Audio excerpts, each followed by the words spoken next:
One of the most important things we can all do is make sure we are prepared if a disaster hits our home.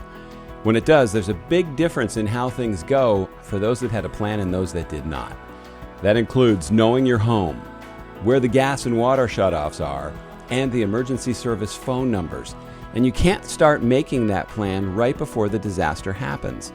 My guest today is Andrew Leith, a 25-year firefighter who saw a void that most of us have and is doing something about it. He created an app called Dwell Secure, and it will give you a central place of organization for all your important home information. So when that disaster happens, you are ready. I'm George Siegel, and this is Homeowners Be Aware, the podcast that teaches you everything you need to know about being a homeowner. Andrew, thank you so much for joining me today. Thank you, George. I'm happy to be on your podcast. Now you're working on something really interesting called the Dwell Secure app, and I want to start off talking about that. Tell me about the app and what your goal is with it.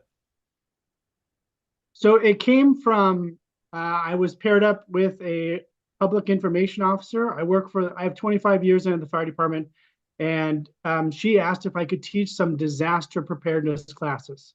So I taught several, and out of the first 4 classes that I taught, I explained the 911 system, how it works, who's coming when you call 911.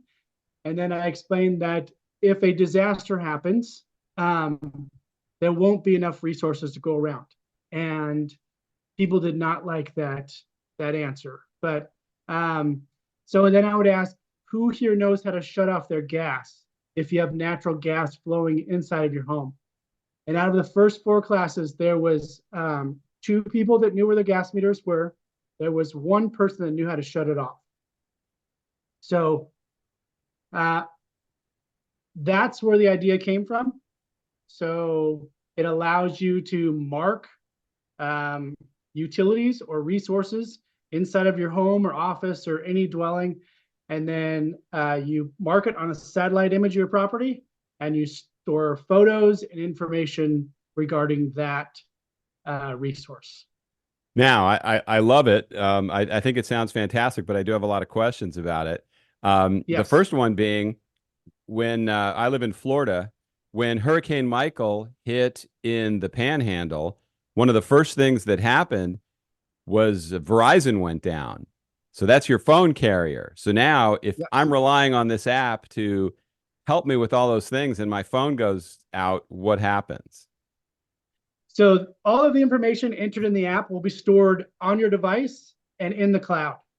So when you get a new device, it downloads all the information. If your device gets cut off from all services, you will at a minimum have the information and the pictures. The satellite map, they still can't tell me if it's going to work or not. But at a minimum, you'll see where you pinned it on your property and the picture of what you need to activate to shut off utilities.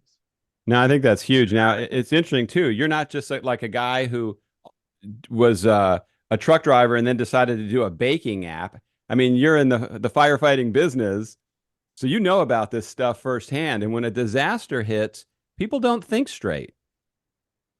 No, definitely not. I've seen many cases where rational people, and that's what I tell people in my class as well, is during a disaster, good people will do bad things to take care of their loved ones. So it's something to be aware of, something I have food and water and ways to purify water, because I am not going to be in the grocery store wrestling with other fathers trying to feed their children. So that is one of the motivating factors for me to have supplies at my house. So yeah. Now, another thing too, I mean, with my podcast and all the things I've learned about being a homeowner, I would still consider myself somewhat unprepared for a lot of things. And when you said 1 person in the class, that was actually high. I thought it would be nobody. I mean, sure, when you're doing your walkthrough, when you're moving into your house, they explain this stuff to you, but I don't remember any of it. And I imagine a lot of people are in that boat. Exactly. So my wife, she's currently a school teacher Before she was a school teacher, she was an attorney. Before she was an attorney, she was a real estate agent. Before that, she played 7 years of professional soccer. She can do anything, but she has never had to know where these resources are, nor cared to know. So I think in the United States, specifically, we've done a very good job at call 911. If you need help, call 911. And as a person who hops on the rig and shows up when you need help, we want you to call 911. We are happy to come. It is an honor to serve, but there will be times when resources will be completely overrun and we can't show up. And I think I've listened to several of your podcasts. I think most people that tune into this podcast will know all of these things, right? They'll know where the utilities are. They'll know how to turn them off. But do their partners, roommates, spouses, do they know it? So I think for me, so if I'm at work and I get deployed, I've been deployed to California multiple times. I went to Lahaina after the fires last year for 2 weeks. I'm gone multiple weeks at a time. If I'm gone, my wife can open the app. If a water line breaks, she opens the app, she touches water. It shows a satellite image of where it's at, a description of the downstairs utility closet. She goes downstairs. There's a picture of the valve she needs to turn off. She turns it off, and under contacts in that resource for water is the plumber that I've entered in the app. And she just hits send and says, I have a leak. Can you please come fix it? So also water, I have reminders to change water filters and get things serviced as they need to be. So Now, if I download the app and I set all this up, how will my wife have it on her phone? Does she have to have a separate account? How do we share that information? Will that all be doable? So because I thought everyone should know this because, well, partly guilt that we can't be there when you need us. So you can download the app and you can enter a single property for free. Anybody can download it and enter the information. And you can download the app and receive properties for free. So your wife, if you have teenage kids in the house, they can download the app. They can receive all the information on the property for free. If you had an office building with several employees, you can enter the office building and they can receive it for free. Now, if you want to enter multiple properties, there's fees to enter multiple properties into the app. Now, so once I set it up, when you say a property, once I've set up all the contacts and where everything is, I can just send it to her and then she'll have everything, or my kids would. Yep. They'll have everything they need. Right now, they receive everything. In future builds, we're going to have different layers of sharing. So let's say you had a triplex and you had a management company that managed that for you. You could share everything with the management company. The management company could share most of it with the maintenance company. And then the property owners would get the things that they need just for the property. And one of the things I've realized recently, and I learned this as I was making my last film, which is not out yet. It's okay. I have a generator at my house, and if my house flooded and we had to go upstairs, what I had never thought about was the power would still be on because my generator would be on. So I don't know in the fuse box which fuses I would turn off that are downstairs so we could come back down. Is that a layer of something that could be done in this app? So yeah, so you can enter anything you want into the app. So we have a generator and we have a laminated sheet of instructions on how to start the generator. And so you can store the photo of that sheet and a photo of the cords and all that stuff. You can make a video, but video costs a lot more to store. So if you store videos, then you're gonna have to pay to store the videos. But you could take a picture of your electrical panel and mark the ones you need to and store that.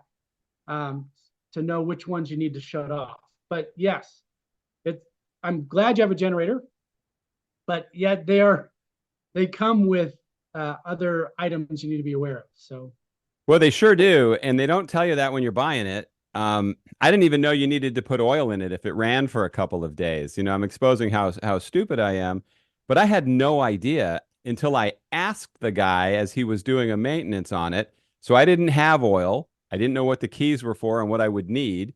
So I thought of that stuff because it was hooked up to natural gas that it would always just work, and that's not the case.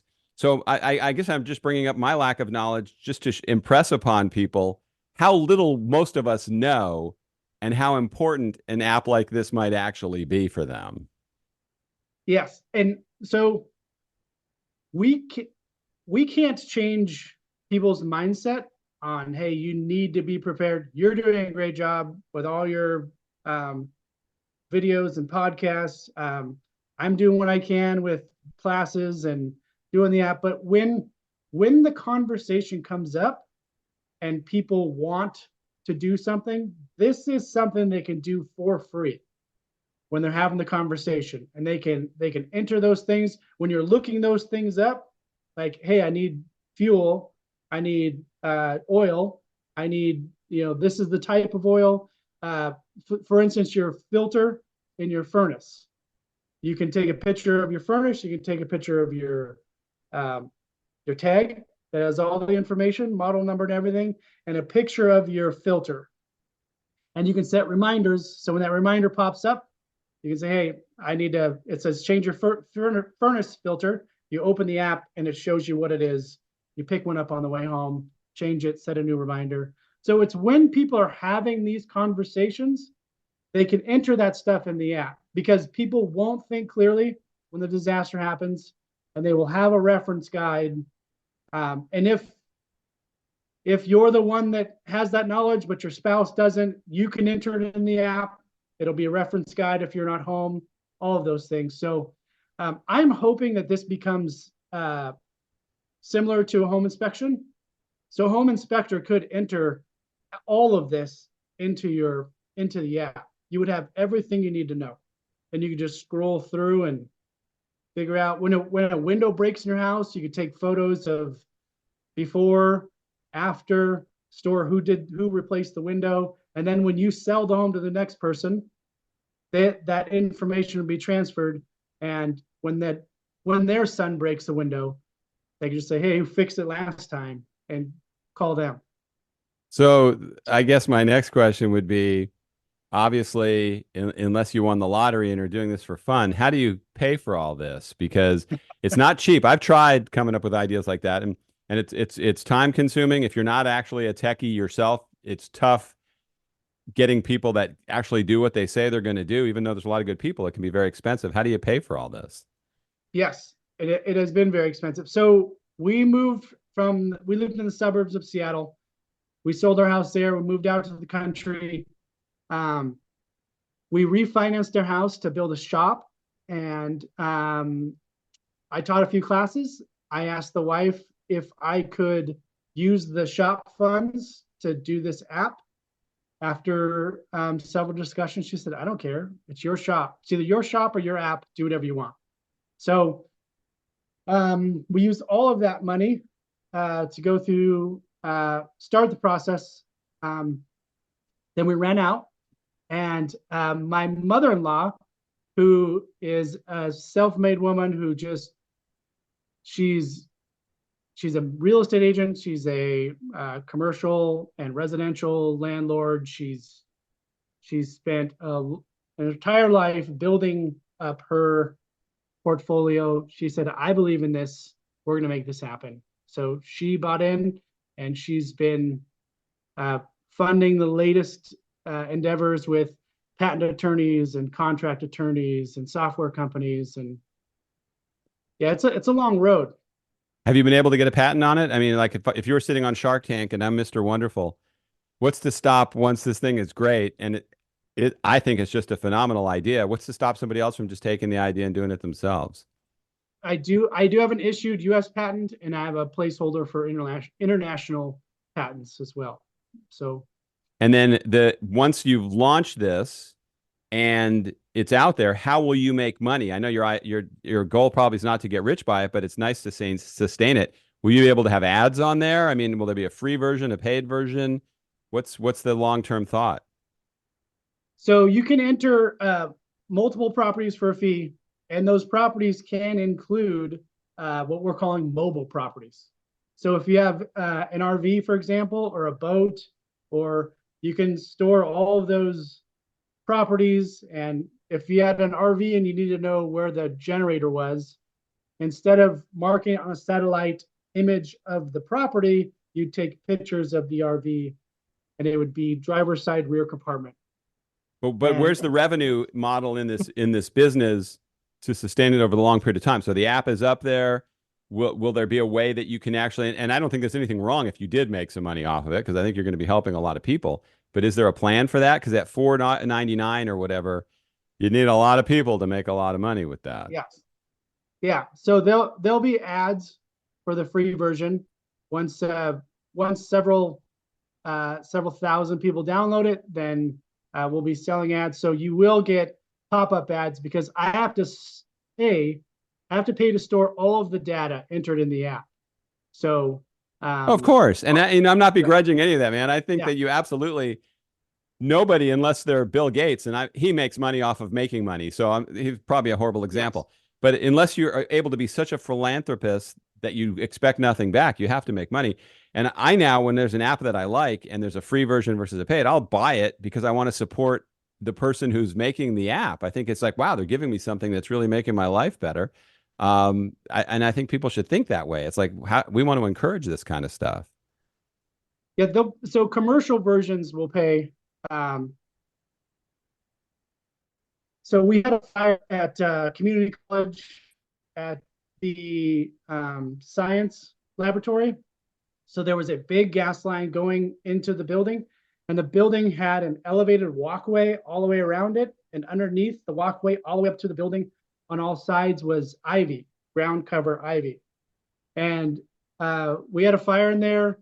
We put the fire out. We were looking for the gas meter to turn off gas to that building that had been compromised, and we cut the roof and forced some doors, and all this machinery was melted. The We couldn't find the shutoff. The community college maintenance staff didn't know where the shutoff was, and when the gas company showed up, it took them an hour to find the gas shutoff for that building. Wow. So if you have a big commercial complex or a campus, you can download the app. You can enter all the information, store all the information, but you will be paying to use the app in a commercial setting. I would imagine something that's frustrating for you as a firefighter is the things people just don't seem to get. And unfortunately, in your case, a lot of them endanger firefighters' lives by their own, we'll say, stupidity. You'll probably be nicer than I will. Driving into a deep water, staying during a storm and having to get plucked off the roof, trying to get out, stay in the house and fight the fire themselves. I mean, all these things, it must really make you guys go, what am I doing here? It it can be frustrating. I was in Napa, California at a wildfire. We were prepping a house. A girl pulled up with her camera. She was with a local news agency, shoved her camera in my face and said, "Hey, what do you say to the homeowner that didn't prep the structure? So now you're here risking your life prepping the structure for them when they should have done it before they left." And I just said, look, we came down from Washington State to do what we can. We were given this street to prep these structures. We're just doing our job. She was very disappointed in that answer and walked away. But it is, we scratch our head. You have to practice your poker face when you walk in and you see what's happening. And you ask, how did we get to this point? And, it's usually some unbelievable story, but we do what we can. It's an entertaining job. But yeah, I mean, those poor decisions is our job security. Yeah, So, and they can also endanger your life, sadly, and put you yes. guys at risk. What's the dumbest thing you've ever seen somebody do? Well, we get people who call 911 to have us flip their futon mattress. We get that, but They get billed for that? Will they get charged for that if you have to do that? it not at my agency. No, No. we've had base jumpers jump off cell towers and get their parachute caught up in the guy wires holding up the tower. That man was a college professor, and he got billed. The judge made him pay for the overtime on that one. Yeah, it's been 25 years. There's a lot of them. You ever roll up to a scene and you look at it and you go, nah, that was really stupid. We're out of here. We're not helping. We we have laughed before we started helping, but we've helped everyone we've came in contact with. How So realistic are those fire shows on TV, like Chicago Fire, um, all those uh, rescue shows? What do you think when you watch those things? Or do you not I even bother? actually don't watch those shows, to be honest. I don't watch much TV. Where I have, three kids. They're two of them running all over the houses. Yeah, I'm They just usually make it too. seem like when you're on call, you guys are always having a big feast and eating really well. And then right when you sit down to dinner, the fire alarm goes off and you have to go out and risk your life in the middle of your meal. Well, that part is usually true. We usually make a meal and then have to heat it up later. But um, yeah, I have a really good crew that I work with. I'm assigned to a heavy rescue, so we're the truck that was hanging off the bridge the other day, where they did the rescue with the ladders and the rope system. Like that's the stuff we drill on a daily basis, and cutting cars apart, shoring up structures that have compromised. So And I think that's what people don't understand. It's like when you guys go out and do something heroic like that, it's not the first. I mean, maybe you'll run into things you haven't seen before, but you guys drill and prepare. Homeowners do not put in anywhere near the effort to prepare. And then you think in a disaster, you're going to be able to function. I've been around this stuff for years, having to either report on it or worry about it myself. Your brain doesn't, as an average person, doesn't work the same way when all of a sudden something's barreling towards you. You don't think as quickly. You don't react as well. right, and even if you did know what you're looking for, I've been on 30 calls. It doesn't snow very often up here in the Seattle area, but when it does, and it freezes for a while, pipes freeze and break, and then people call 911. And we show up, and there is a huge number of old homes that don't have water shutoffs inside the home. The only shutoff is the valve near the street. And when we've asked them, hey, where's your water meter shut off? No clue. So we're out there with shovels digging through the snow looking for their meter to shut it off because nobody knows where it is. When it's just cold, you can find it. When it's covered in snow, you're digging, literally digging. So I called 6 different huge fire departments in northern United States, and I asked all of them, hey, when there's water flowing in a home from a broken pipe that's frozen, and there's no shutoff inside, how do you locate the water meter and the shutoff valve? I thought they'd talk to me about um, excuse me, metal detectors or pre-planned maps or something. Every one of them said that's not our problem. We call the water district and we leave. So even emergency services can't. They don't have the bandwidth or the means. So there'll be another version of this app in the future where the fire department can see the utilities entered for each property. So if Wow, you're that would out be front, great. yeah, if I'm out front in the snow and water's flowing inside, I can have my driver, hey, the meter is 3 feet right of the driveway. Start digging there. So So when I go to set this app up, and I'm going to be one of your first users, I want you to tell me when this thing goes live because I need all this stuff, and it'll be right at the beginning of hurricane season. So I think it'll yes. be important. How do you gather all that information? If I no longer remember where the gas shutoff is or where the water shutoff is, how will I acquire that intel so I can put it in the app? So right now you have to manually enter everything So if you don't know what you're looking for, you'll have to phone a friend, because we're in the very beginning stages. I'm hoping to pair up with building inspectors in the near future because they have all the information. They're licensed, they're bonded, they know what they're looking for. If they come over, right, and enter your basic utilities, they could do it for a small fee. It would cost them nothing other than just their time. So right now, you have to enter it yourself. I'm in talks with a software company where hopefully within the next year, we're going to integrate some type of AI into the app where you touch gas meter.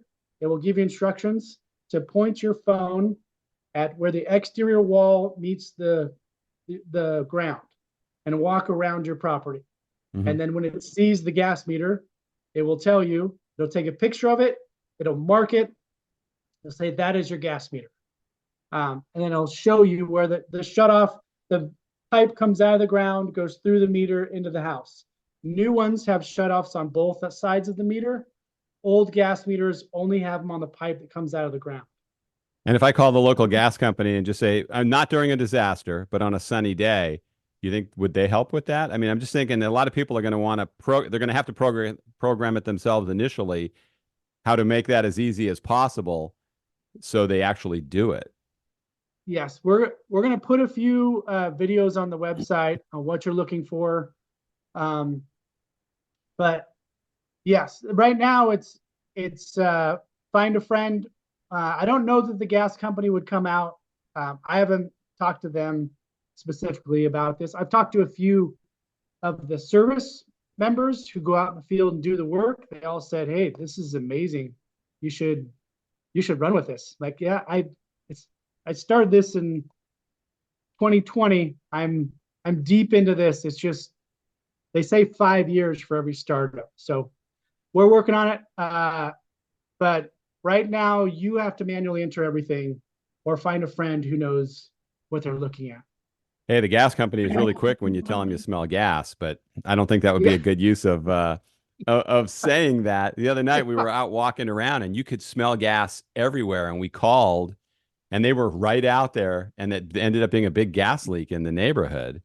But for your individual house, obviously people need to just allow a lot of time, but as soon as you get the app, people should really put all their stuff in there because they have no idea how valuable something like this can be. I mean, this is one of the best ideas I've heard of in a long time. So my hat's off to you, man. I think it's fantastic. And you said you have a couple thoughts of when it might be out. You're really saying early summer, beginning or the end of May? Yeah. So I'm telling people June. So telling people it should be out June of 24. So we'll have versions to test before that, but please know it's a work in progress. We're doing the best we can. We're doing it with private money. We're trying to create something that will save lives. So if there's bugs, please let us know, and we'll get them fixed as soon as we can. But yeah, this isn't some insurance company that has started something to save them money. This is just some random knuckle dragging fireman who saw a need and said, "Hey, let's see what we can do here." So, yeah, when I think of what you guys do, it reminds me of those fire ladders we have for our second floor of our house, the kind that like accordion out and you set them up. And I had a guy on who made a fire ladder invention where it mounts on the side of your house, and it's an actual ladder that can turn sideways and you don't see it, and then it turns out.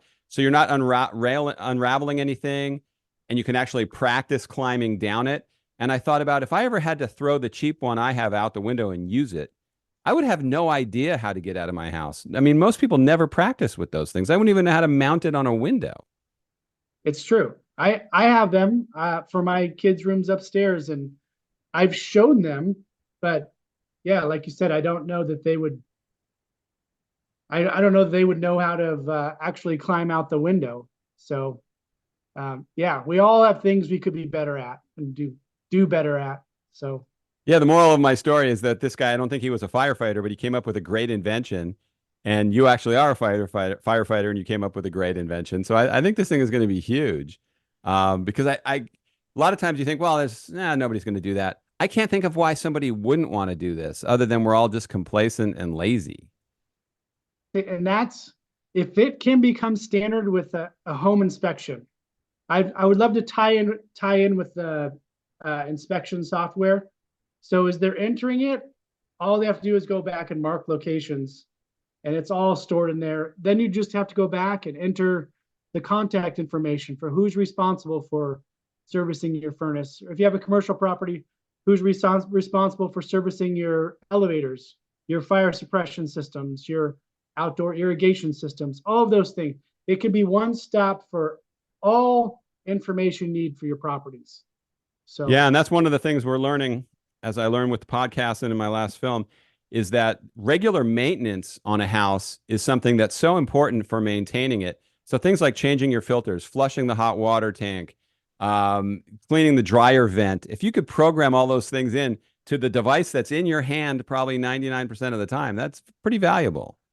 yes, yeah, and I'm gonna have our house, and I'm gonna have my wife's grandmother's house, and we're gonna have the same app, my wife and I. So um, my wife's gonna see the reminders to change her grandmother's furnace filters, and if I don't do it, I'm gonna hear about it at the dinner table, right? So it's gonna be incentive to get that stuff done and have those talks whenever a reminder pops up.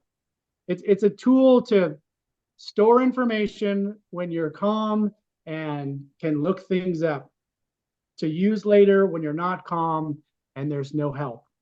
So, Do you ever think of going on Shark Tank? I mean, I think they would be kinder to you than they would be to somebody like me, although you'd really have to show them a lot of numbers and everything. And so it might not be a Shark Tank type of thing. But I always think of things in those terms about, okay, how would these guys destroy this? They might get you yeah, on being a businessman, but they certainly have to love the idea. yeah. So I actually did apply to Shark Tank. Apparently there's 7 steps. I made it to 6, and I never heard back. But I'm actually really glad we didn't, because at that time, what we were asking, what the company was evaluated at was really low. So if we can get a working version out there with several thousand users, that's a much different story. But I think I'm hoping that, it's not from insurance companies, but it would save insurance companies a lot of money, because even just water damage alone, when we go out all the time to shut people's water off, and every time I do, I say, hey, just so you know, this is the tool we use. Your water meter's here. You should go pick one of these up and store it in your garage. And if you ever need to do this again, you turn it off here. But it's just something that people don't realize they need. And yeah. Yeah, and it's Well, tough to get the insurance company involved in proactive ideas. I haven't been able to get them to back any of my films because they just go, no, that's not something we'd spend money on. And I said, do you realize if people were proactive, the amount of money and lives that could be saved by thinking ahead? And I've never gotten a yes. good response. I hope you do better than I did. Well, I'll keep you posted. This could be, if you knew where the shut off was, the pipe breaks, you go outside, you shut it off, you clean it up with towels, as opposed to calling 911. Where I live, there's some amazing volunteers that come when you call 911. But if everyone's pipes are breaking, those volunteers are going to be delayed. In the city, if everyone's pipes are breaking, that's a low priority call. It's going to be leaking. And once we get there and we're digging through the snow, we've spent an hour. And if that water leaks for an hour, that's a much bigger expense to the insurance company than just cleaning it up with towels. Yeah, which leads me to the last thing I really want to bring up. When we were out for a film I did in the Malibu fire in 2018, and what a lot of people found out when they went to use suppression systems and run water, if they relied on water from the city or the county, when everybody's using their water, there's not much water for you in a disaster. So resources really do get strained when the chips are down. Yes, very much so. Yeah, even the systems fail. So if there's a single incident We've had huge apartment fires, and we call the water district and say, bump up the pressure in the entire area. And they can funnel more pressure, and our rigs don't have to work as hard, and we can handle that incident. But you spread that out over the entire region, there's nothing to bump up. There's not enough volume, so you're just done. So yeah. Well, hey, Andrew, thank you first of all for the job you do as a firefighter, because we count on you guys, and so thank you for that, and good luck with the app. If you need volunteers, like I say, my hand's in the air. When you're ready for test dummies, reach out to me, and we could do another podcast about it, talk about it. I just think it's a terrific idea, and I wish you a lot of success with it. Thank you. I will keep you posted. Yeah, I'll let you know when it comes out. Thank you very much for taking the time to meet today. If you have any great invention or idea to make the lives of your fellow homeowners better, I would love to hear from you. There's a contact form in the show notes. Fill it out and let's share your invention. And if you enjoyed what you just listened to, I hope you will become a regular subscriber. A new episode comes out every Tuesday morning. Thanks again for listening today. See you next time.